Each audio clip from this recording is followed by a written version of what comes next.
Hello, everybody. Welcome to Research Talk's Qualitative Conversations.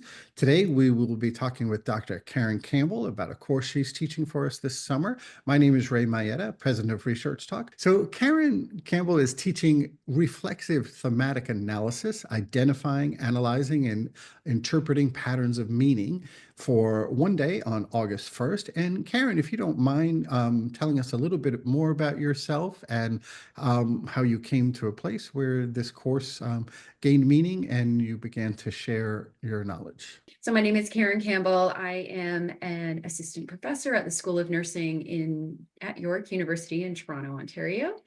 And I am, in addition to being a nurse scientist, and I do a lot of qualitative research. I've been involved with ResearchTalk for many years and certainly have been inspired and learned so much from what I've done here. So reflexive thematic analysis became really important to us because it is certainly a well-known analytic method in qualitative research, but the reflexive part also really resonated in terms of how do we ensure that we're positioning ourselves and recognizing our own preconceptions and using those in the research, using them in the best way in the research that we're doing.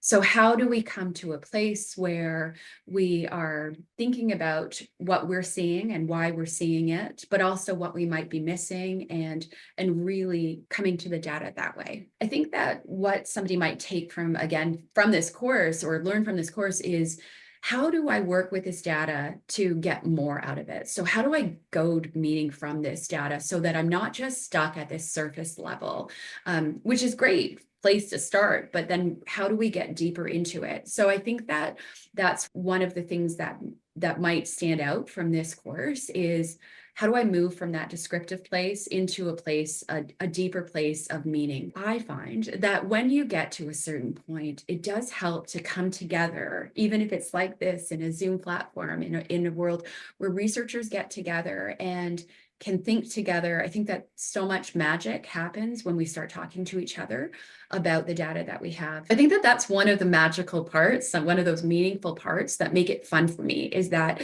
reflexive thematic analysis doesn't have to be something that you're doing on your own, but something that you can do with a group or a team. And certainly in my paper, but I also will talk on August 1st about what that looks like. What does it look like when we're coming from different places and perspectives, different experiences? So how do we think about our own reflexiveness as a team, as a group? And I find that really fascinating and really fun. I think that depending on where you are in your journey, in your qualitative journey, and it's going to be very different for a lot of people. I think that the three things that you might get, that somebody might take from this course, is just the practicality. What are the steps and how do I do it?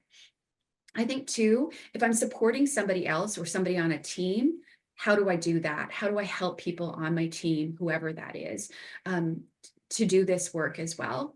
And I think, again, how does my perspective, how am I using theory, if I'm using theory, and if I'm not using theory, how does my own perspective come into this as well? But I think at the end, good qualitative work is good qualitative work. And I think that that's going to be something that anybody can take from this. Good qualitative work to me involves being really familiar with your data.